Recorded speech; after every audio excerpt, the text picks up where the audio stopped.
নমস্কার বন্ধুরা, প্রাণ গার্ডেনিংয়ের আরেকটা ভিডিওতে সবাইকে স্বাগত জানাই। বন্ধুরা, আজ আমি আলোচনা করব জবা গাছের প্রতিস্থাপন এবং তার সম্পূর্ণ পরিচর্যা নিয়ে। যারা ছাদ বাগানে গাছ ভরে ফুল পেতে চাও তারা দেশি জবা তো অবশ্যই করো, কিন্তু তার সাথে আজকাল বিদেশি ভ্যারাইটির জবাও খুব বেশি পরিমাণে উঠেছে। আমার এটা পুনা জবার একটা গাছ, এটা কিন্তু খুব ভালোভাবে গাছ ভরে ফুল দেয় এবং ফুলের রঙটাও যথেষ্ট সুন্দর, প্রচুর পরিমাণে ফুল দেয় এই ভ্যারাইটিটা। আমি জবার জন্য প্রথমে মাটি তৈরি করে নিয়েছি এবং তারপর টবে ড্রেনেজ সিস্টেম তৈরি করে তার উপর মাটিটা মোটামুটি ঠিকঠাকভাবে দিয়ে রেখেছি। জবার মাটি কিভাবে প্রস্তুত করতে হয় সেই নিয়ে একটা ভিডিও আমি অলরেডি আমার চ্যানেলে আপলোড করেছি, যারা এখনও দেখোনি তারা কিন্তু দেখে নিতে পারো। আমি সেইভাবে গাছটা রেডি করার পর আমি গ্রো ব্যাগ বা প্লাস্টিক যেটার মধ্যে গাছটা ছিল সেটা থেকে গাছটাকে বের করে নিয়েছি এবং নিয়ে নিচের দিকের কিছুটা করে মাটিটা খুশে দিয়েছি। আমার এক হাতে গোটাটা দেখানো সম্ভব হয়নি বলে আমি আগে থেকে কিছুটা খুশে নিয়েছি, তারপরে আমি আবার দেখাচ্ছি। নিচ থেকে আমরা কিন্তু এইটুকু করে মাটিটা বের করে নেব, যাতে আমাদের নতুন তৈরি করা মাটির সংস্পর্শ রুটটা তাড়াতাড়ি পায়, এবং এটা যদি হয় তাহলে কি হবে না, গাছটা খুব তাড়াতাড়ি ডেভেলপ করবে। এইবারে আসবো আমরা প্রতিস্থাপন কোন সময় করব। বন্ধুরা, গ্রীষ্মকালীন যেসব জবা আমরা করি সেই জবাগুলোর কিন্তু মূলত প্রতিস্থাপনের সময় হচ্ছে ফেব্রুয়ারির 15 তারিখের পর থেকে। এই সময় কিন্তু নার্সারিগুলো বিভিন্ন রকম নতুন নতুন জবা তৈরি আনতে স্টার্ট করে। তো সেই জায়গায় আমরা কিন্তু এই সময় থেকেই জবাগুলো প্রতিস্থাপন করা স্টার্ট করব এবং বাড়িতে আনার পর গাছটাকে কিছুদিন রাখবো যাতে আমাদের বাড়ির অ্যাটমসফিয়ারের সাথে ওটা একদম মানিয়ে যায়।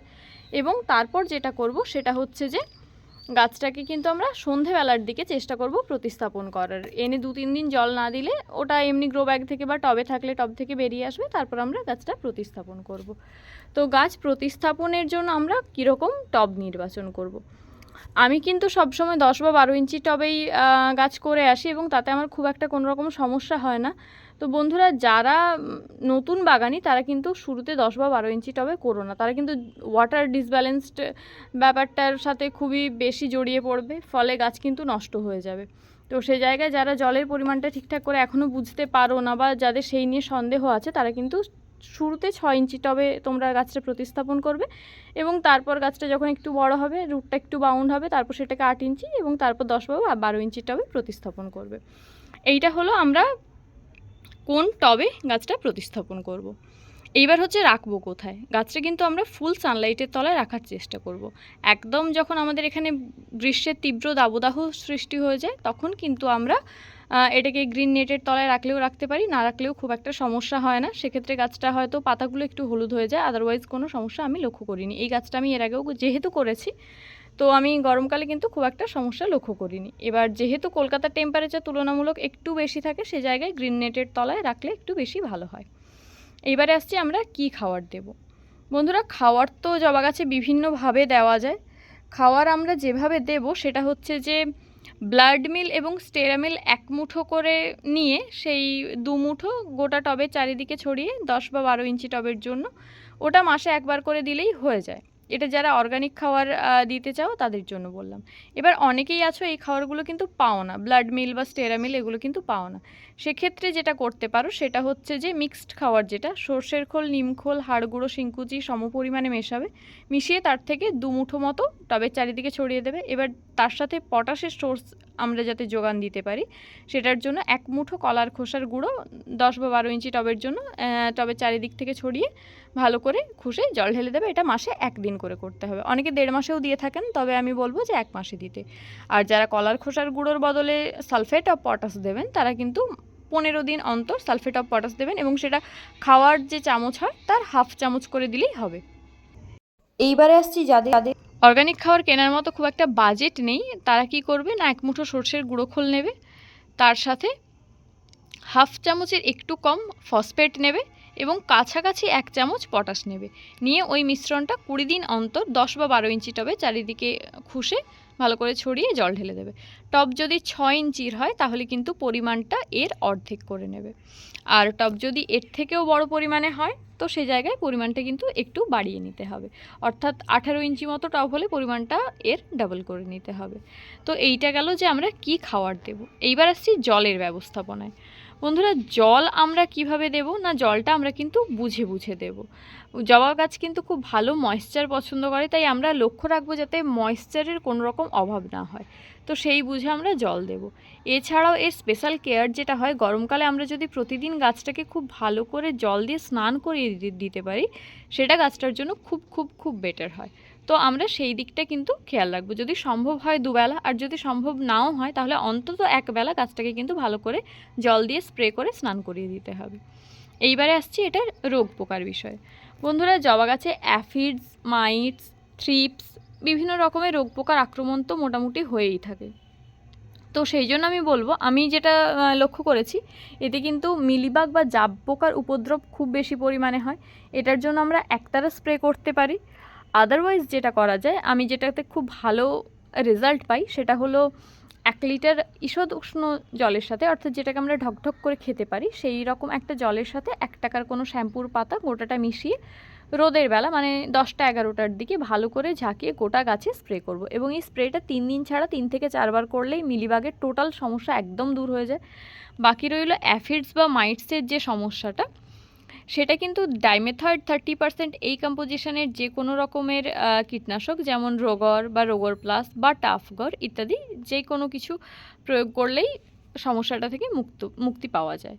তো আমরা ডাইমেথয়েড 30% ইউজ করতে পারি। এছাড়াও যারা জৈব কীটনাশক ব্যবহার করতে চান তারা কিন্তু কাকা ইউজ করতে পারেন অথবা সুপার সোনাটা ইউজ করতে পারেন। এগুলো কিন্তু খুবই ভালো। আমরা জবা গাছটা প্রতিস্থাপনের পর প্রথম 15 দিন কিন্তু কোনো রকমের খাবারের ব্যবস্থাপনা করব না। 15 দিন পরে আমরা চেষ্টা করব, যদি কারো কাছে যদি ভালো কোনো রকম গ্রোথ রেগুলেটর বা গাছের ভিটামিন কিছু থাকে, তারা কিন্তু সেটা স্প্রে করে দেবে। সেটা কিন্তু গাছের খুব তাড়াতাড়ি চটজলদি বৃদ্ধি হতে সাহায্য করে। আমি এক্ষেত্রে মিরাকুলান প্রয়োগ করি, আমি এটাতে খুব ভালো রেজাল্ট পেয়েছি। কারো কাছে যদি মিরাকুলান না থাকে, তারা যেটা পাবে সেটা কিন্তু অবশ্যই প্রয়োগ করো। এইবারে আসছি গাছে রোগ কি কি লাগে।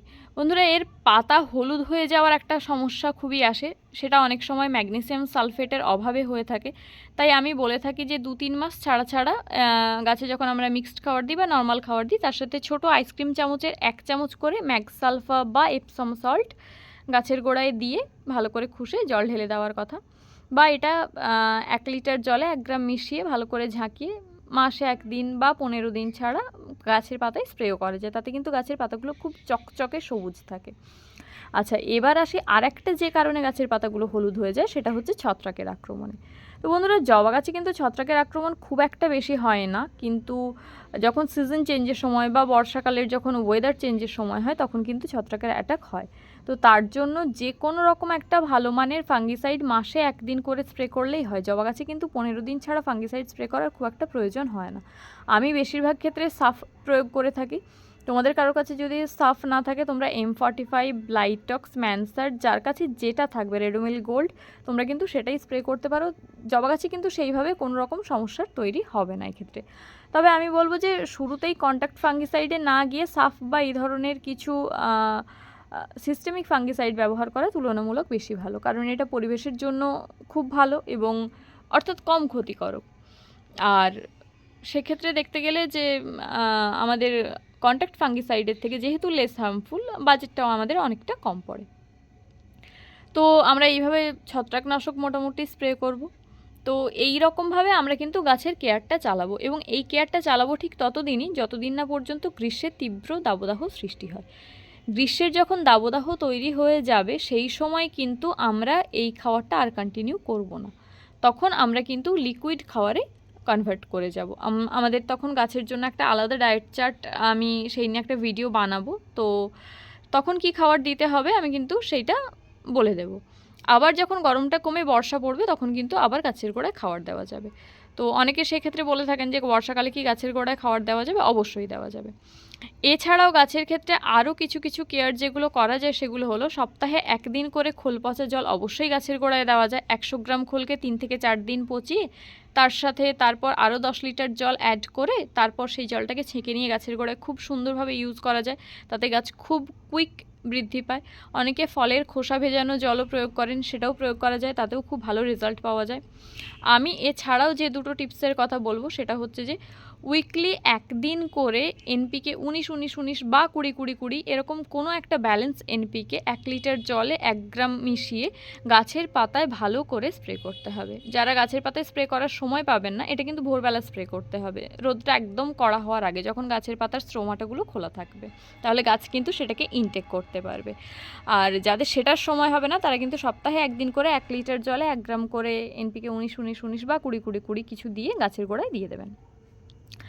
আর এছাড়া আরেকটা যেটা দেওয়ার কথা বলবো সেটা হচ্ছে এনপিকে 13-0-45। এটা কিন্তু খুব ভালো কাজ করে জবা গাছের ক্ষেত্রে, যেহেতু এতে পটাশের পরিমাণটা তুলনামূলক বেশি থাকে, জবা গাছের ক্ষেত্রে এটা খুব ভালো কাজ করে। তাই এটা 1 লিটার জলে 1 গ্রাম দিয়ে সপ্তাহে একদিন করে স্প্রে করতে পারলে খুব ভালো হয়। আর যদি সপ্তাহে একদিনও না হয়, 15 দিন ছাড়া স্প্রে করলেও হবে। এবার যাদের বাজেটে কিন্তু অতটা আসবে না, তাদের কি তাহলে গাছে ফুল হবে না? নিশ্চয়ই হবে। আমি কিন্তু আজ থেকে 2 বছর আগে পর্যন্ত এগুলোর নামটাও হয়তো জানতাম, এই পর্যন্ত কেনার আমার বাজেট বা ক্ষমতা অতটা ছিল না। তো সেক্ষেত্রেও আমি কিন্তু গাছ ভরেই ফুল পেয়েছি। তাই গাছকে যদি আমরা ভালোবেসে গাছ করতে পারি, সেক্ষেত্রে আমাদের স্বল্প উপকরণেও কিন্তু গাছ হয়।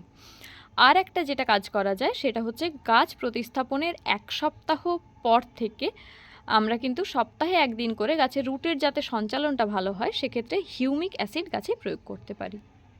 হিউমিক অ্যাসিড আমরা কিভাবে প্রয়োগ করব না, যাদের দানা হিউমিক অ্যাসিড থাকবে তারা 1 লিটার জলে 1 গ্রাম নেবে, অর্থাৎ ছোটো আইসক্রিম চামচের 1 চামচ।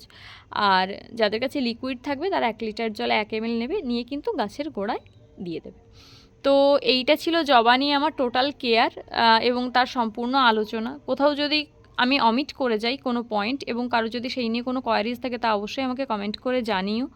ভিডিওটা যদি ভালো লাগে তাও আমাকে অবশ্যই কমেন্ট করে জানিও। ভিডিওটা ভালো লাগলে তোমার বাগানি বন্ধুদের সাথে শেয়ার করো, প্লিজ লাইক করো, আর চ্যানেলটা সাবস্ক্রাইব করে সাথে থেকো। আসছি তোমাদের সাথে অন্য একটা ভিডিও নিয়ে।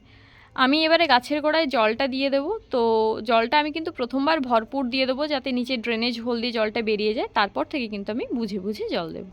বন্ধুরা, জল আমি ভরপুর দিয়ে দিয়েছি। এক্ষেত্রে যেহেতু আমি রুটটা কিছুটা খুশিয়েছি, সেক্ষেত্রে আমি একটু ফাঙ্গিসাইডগুলো জল দিলাম। 1 লিটার জলে 2 গ্রাম মতো ফাঙ্গিসাইড গুলে সেই জলটা দিলাম। কারো কাছে যদি ফাঙ্গিসাইড না থাকে তো এমনি জলও দেওয়া যেতে পারে প্রতিস্থাপনের সময়।